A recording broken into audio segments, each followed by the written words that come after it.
bandiraɓe diwan matam bandiraɓe département de Kanel ɗum ɗo ko ñalawma mawɗo ñalawma mogiyanke ngana ɗo ete nder diwan matam ne wiya Guellaye le 6 juin 2019 ɗo ete e Wuro Sidi e région de Matam. ñalawma o noon ko ni lelori ene waɗi théâtre waɗi tindi e daari kam e kolli e buuɓaji beɗɗi beltinoji e nder Wuro Sidi. hol tambotoɓe oɗo ñalawma?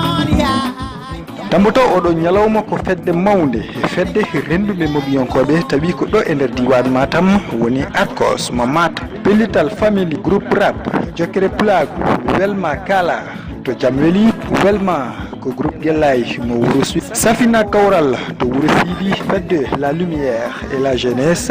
on ñalawma ene waɗa e yesso teddungal Gayel Gangue commerçant to Wuro Sidi. RSD to dowlaji Amérique. Nene Maymouna Dia to Amérique. Amadou Diop Abdoul Bal to dowla France. Nanka production ko galle production to Ƴella. Fulɓe production to Dakar. ɗum ɗo ko ñalawma mawɗo ñalawma fuutankagal ñalawma mogiyankagal kala nalanke ene nodda wuro wongo ɗo e nder diwan Matam ha tengti noon département de Kanel. maayo ene wonde jeeri Wodabere Bowu Cali Hornolde Bappalel Gouriki Sinthiane Dioudi Padalal Barkatu Barkewi Orko Jere Dune Hamadi Unare Sinthiou Bambe Deyba Seno Palel Fummi Hara Jobbe Dembuɓe Jamweli Kanel Sinthiane Sinthiou Garba Ogo Wuro Sidi. bandiraɓe enen foof eɗen nodda le 6 juin 2019 tawa ko anniversaire mo mogiyanke mawɗo e nder diwan Matam hono Guellaye Bal.